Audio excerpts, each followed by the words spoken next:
All right, we're back. GSM weather. Coldest June 4th in 55 years in Ottawa. We already talked about Ontario, now we're going to Ottawa. The unseasonably cool spring weather continues with new temperature records. Tuesday marks the coldest June 4th in Ottawa history. Temperature is at 3.5 degrees Celsius. That's 0.4 degrees colder than the previous record low set in 1964. See, folks, 0.4 degrees Celsius does mean a lot. That's pretty cold. That's a substantial amount of temperature decrease. And that's where we are right now with Dr. Roy Spencer, 0.52 degrees cooler than we were in 2016. And this record was broken from 1964. So this is a graduating situation where we see cooler temperatures return, but it took a lot longer. The average low for this time of year is 11 degrees Celsius. So that is quite a difference when you look at their all-time high and their averages. Definitely record cold temperatures. Just wanted to bring that up in our weather segment.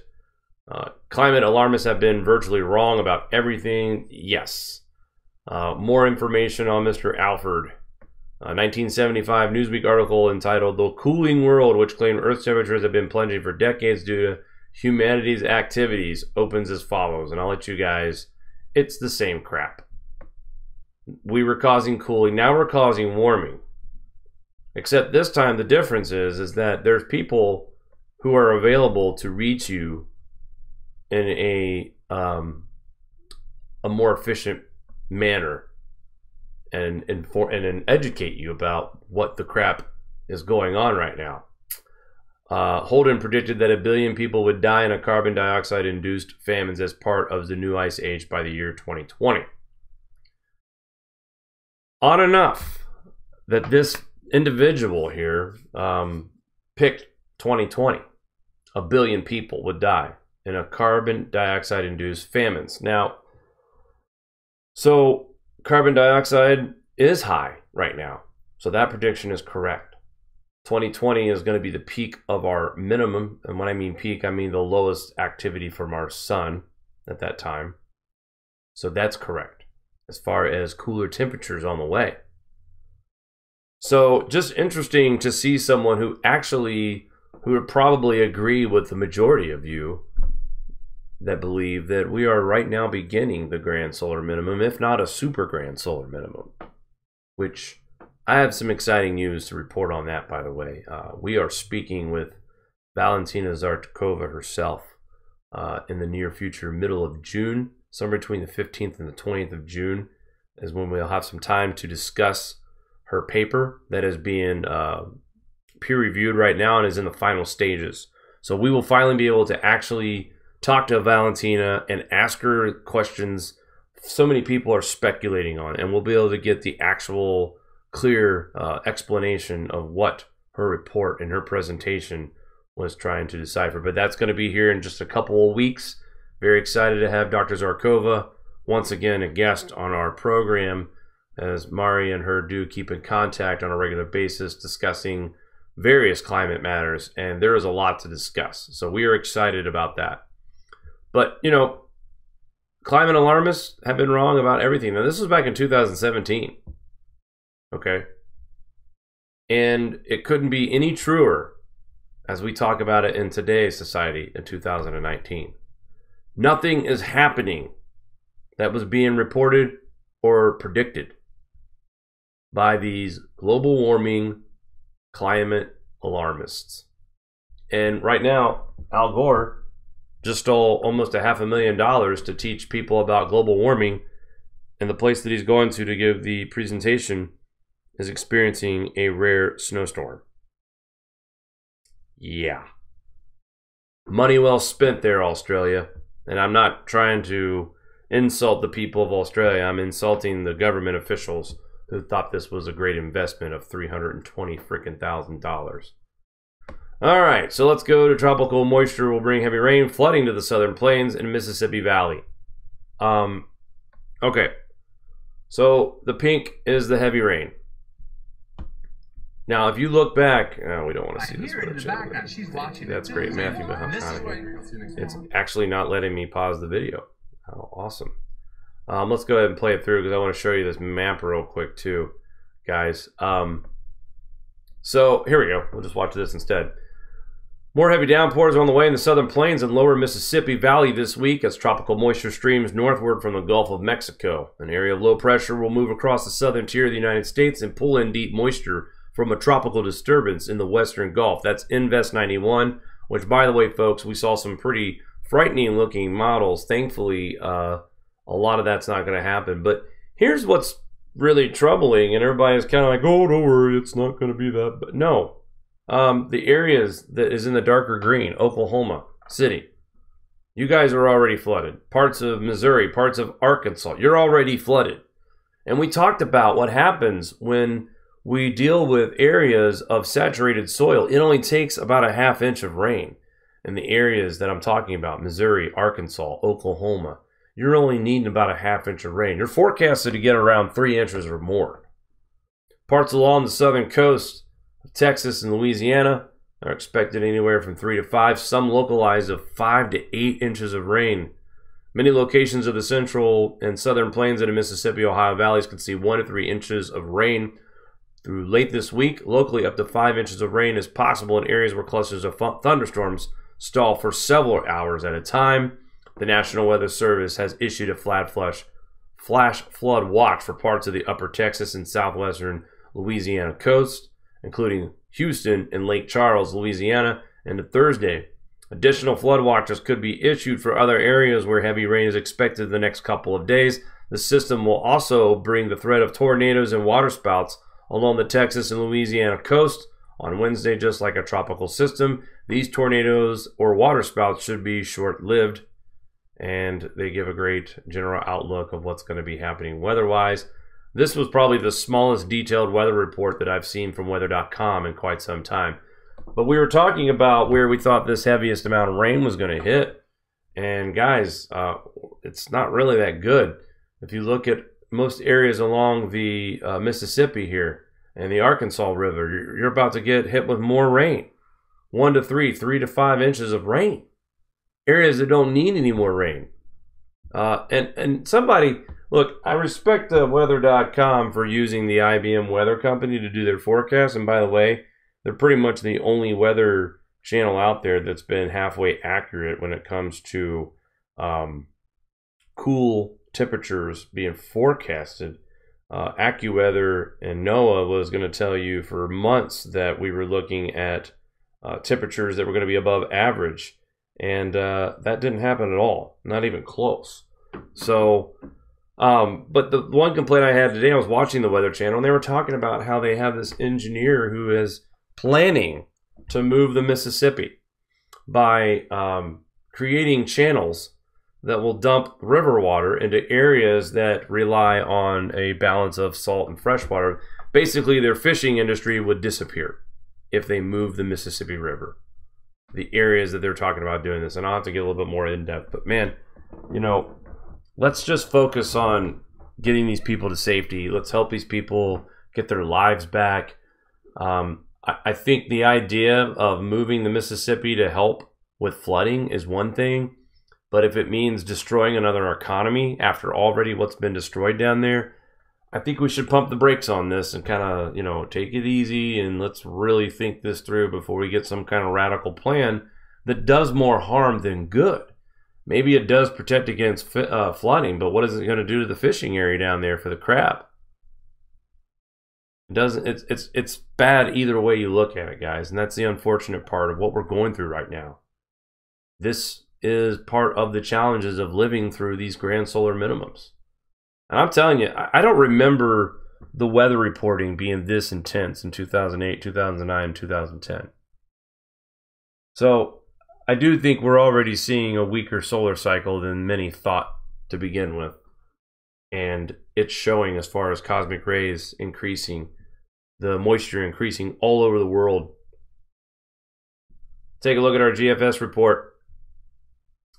Moisture developing from Invest 91 continues to move north out of the Gulf. And this is tropical moisture, guys. So this is heavy downpours. We're talking some pretty decent soaking rains. And like I said, in areas that don't need it. Thursday, June 6th, most of Louisiana has been getting pummeled. There's that wave of moisture that keeps reloading in the atmosphere right here. This straight line, it seems to just reappear every 24 hours as one system moves out. Another one appears in the next 24 hours. And this is where that trend ends around the 6th and 7th. So we've been going through that for the past 6 days now, and it's finally coming to an end. Look at this. Oh boy. That's right, folks. It's June, and we have snow in Idaho, Wyoming, and parts of Montana, Alberta, watch out, BC. But this stream of moisture is going to come across the country. Again, snow in higher elevations. This is according to the June 9th precipitation forecast. The South, you guys are going to get some moisture that's well needed. You had a long heat wave, and now, starting right now, today, you're going to be in for bouts of moisture over the next at least 4 to 8 days. June 10th, still in Mississippi, Alabama, Georgia, South Carolina. And this low pressure system slowly makes its way out to Georgia and the Carolinas and raking the East Coast by June 11th, all the way up into the Northeast, upstate New York in the capital region. A low pressure system is forming almost like the same likes of a nor'easter. So a little bit different path, but still the same qualities what we would see of a nor'easter. So something to watch here on this storm on the 11th and 12th. And then another low pressure system that's going to rake the Carolinas and go up the East Coast once again. Now this one here really has its act together, folks. And yes, it does have the qualities and traits of what we would call a nor'easter, except it's June 13th. We'll take a look at the pressure maps here in just a minute, see what we got going on in Greenland. Friday the 14th, more moisture move into the Gulf, and then boom, right across Kansas.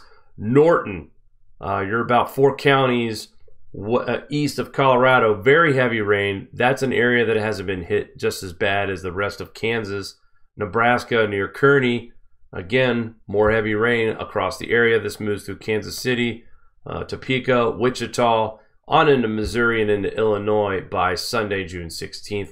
Again, guys, the point of showing the extended forecast, more rain across the South, more rain in the Atlantic states, more rain across the Central Plains and the Northern Plains. It just continues throughout the rest of the month of June. Thankfully, we don't have any more snow chances after it looks like the 9th. Yeah, so June 9th is our real last chance of any kind of actual snowfall in higher elevations. But just amazing that we're even able to talk about a chance of snow somewhere in the United States. Now I wanted to look at this map around the 12th and the 11th of June and just take a look and see if we have any high pressure sitting up here. And at this point we do have high pressure present in this area, but it's not strong enough for this nor'easter to really get going. But here's my concern with this secondary area right here of low pressure heading up the coast. That high pressure does get pushed out of the way and put back in its place by the time this thing rakes up to the northeast. So very close conditions, guys, for nor'easter, except the high pressure system does move back to the middle Atlantic where it belongs this time of year. We're not supposed to have any kind of low pressure or high pressure sitting up near Greenland. So the good news is, according to the GFS, this high pressure system is going to sweep down into the middle Atlantic and pretty much park its ass right there for the next 2 weeks. So again, what is this language, Jake? You know, just some. Are you feisty? I'm feisty tonight. This weather's crazy, and we don't see any. It's like every time I do a show, every other 2 or 3 days, you know, you'd think I would have something new to report. A different pattern change or something of that nature, but I don't. All I report on is floods, tornadoes, crop loss, cold temperatures. We've had floods. Also, I want to mention too, GFS. Here's our total rain precipitation through June 20th. So the South, you're getting ready to get hit, and then there is a light orange yellow area across Missouri and Kansas that doesn't need it, but you're going to get it. Parts of Illinois too, western Illinois. Temperatures. Texas, it's about to get really hot down there. I know you guys have seen some very abnormal cooler temperatures, but I wanted to start here at the 20th of June just to show you your summer is coming. And I believe it's going to be within the next couple of days, somewhere around the 11th of June. We'll really start to notice things heating up a little bit. Mid-80s right here, but as you move closer to the 12th, now we're starting to see some 90s, and then on the 13th, we will get even hotter across the southwest in the desert. In the upper 80s, the lower 90s, close to the Mexican-Texas border. By June 14th, it is full-on summer for most of Texas. Temperatures in the mid-90s to the hundreds in the most southern regions, and then widespread 90s across Texas on the 14th of June. Also, let's keep an eye on the southeast. Once again, your temperatures start creeping back up into the 90s and close to the triple digits. And as we move through the middle part of June, still seeing some cooler temperatures across the northern plains and into the Midwest, Minnesota, Michigan. Very comfortable weather. Upstate New York, 61 for a high on June 17th. Good Lord. Meanwhile, while you're roasting down in Texas, still mid-60s in Syracuse, upper 50s in Minnesota. So not quite summer heat just yet, but that does continue to grow as we get closer towards the end of June. Across the northern plains, the central plains, starting to see 80s. And yes, folks, 87 degrees in North Dakota forecasted in parts of the northern plains. Even in the northeast, it's showing the capital region should be somewhere around 87 degrees for a high on June 20th. So buckle up for those of you who have experienced lousy spring so far, how cool it's been. That's going to change by the middle of June. I guarantee you we will not be complaining about cool temperatures anywhere in the United States at that point. But just wanted to point out too to Texas, you guys have had it pretty easy here for the most of the spring. And now it looks like your summer temperatures are going to return. And same thing with the South. So the South is going to just be awful. It's going to be muggy. It's going to be humid. It's going to be rainy. And it's going to be hot. So get ready for the ACs to be clicking on for 24/7 down here in the South.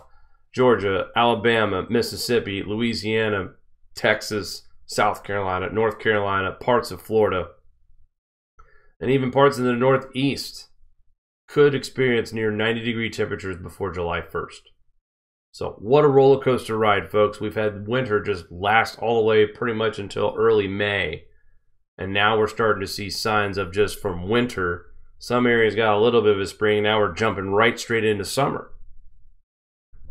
So the seasons are starting to blend in together a little bit more, and we're not getting that hard contrast of seasons, in my opinion. 2019 has been a mess. And up until now, it's been a cool mess. Wet, cool mess. Now it's going to be a hot mess for the rest of June. That's going to do it for me tonight. Mari, did you want to say hello to the folks out there in YouTube land? We're going to spare turning the webcam on and putting the kitten on your shoulder or something, Jake. We'll do that some other time. Oh, goodness. Viewers, I had trouble following all the chat because I'm chasing our, 8-week-old kitten. She was behind the router like half the show. Yeah, that would have been great. The worst spot in the world to get knocked offline by a kitten. Anyway, Ian has been in the chat the whole night, and boy, it's been interesting. Thank you, Ian, for your colorful commentary. Now, I just don't get your distaste for Canada. We love Canada. So there. You know what? I had a viewer tell me to get back in the kitchen when I snarked at you about Popo Catapetal. Well, I am thirsty. Would you like a sandwich, Jake? I'm kidding. Let me go get you a sandwich. Just joking. Anyway, Grant, shout out to New Zealand. And Space Weather Monkey wants us to get some flood records before the new Madrid ruptured. So that would be interesting to look into. L. Oakham said Joe Biden said in an interview he wouldn't be surprised that the ice age comes so fast there'll be less than 10% of American people less. Have you ever heard that? No, and I'll tell you something. If Joe does that, I think he's just committing political suicide. Nobody in his party right now is speaking along those dialogues. Where that interview is referenced, I'd love to actually see that. Brad said for you to get me a beer and a sandwich. You people in the chat. Hey now, let me get in here. Well, anyway. People do care about Canada, Ian, so there. Yeah. I told Ian there's an interesting article, and the title is Return of England's Wildcats. Animals to be reintroduced after being declared extinct in the 19th century. So I shared the link in the chat. You guys just take a look for that. It's sort of interesting. Maybe I'll post it in the comment as well. We were having a laugh with that. I don't really have a whole lot. You guys are a pleasure in the chat. If you think that Al Gore meme is funny, we do have it on a t-shirt on our Teespring site. We do. It's on the website. Let's go that to image that. is linked to Me the lie. site. So if you click on this, you can go order your own Al Gore Me Lie t-shirt. It's only available in black, folks. So sorry for all those people out there who like the green t-shirts. But you have 55 minutes to order. What is that timer for? You know, I had a Was there a discount on there? Well, I had a 20% off code going, but it ended in May. I think that now our viewership for the most part is conservative. Could you imagine going to a Trump rally and seeing people wearing this shirt littered in the crowd? It's just funny. I mean, they're gonna have climate change as the main fight of the political campaign. So I took great pleasure stretching his nose out. I think Mr. Trump would appreciate these shirts. I will renew that promo code another month, I think, Jake, since people are still asking me about it. Awesome. So. All right, you guys, thank you for joining us. Sorry for the snarky bad mouth behavior from Jake. It's just one of those days. It's because this woman's in the background misbehaving making as well. Fun of you. Yep. And sorry, chasing Jake. a cat around, nonetheless. Well, it's the kitten, and I got cuts. All right, guys, that's going to do it for us tonight. Thank you for tuning in to the Grand Solar Minimum channel for our Tuesday night edition update. We will go live again on Friday at 9 p.m. Eastern. We'll try to have a little bit longer of a show, probably a lot more to talk about as well. And I'm sure Mari will update you on any breaking news that happens during the rest of this week for Grand Solar Minimum News. That's going to do it for us tonight. Thank you for tuning in tonight, and we will talk soon.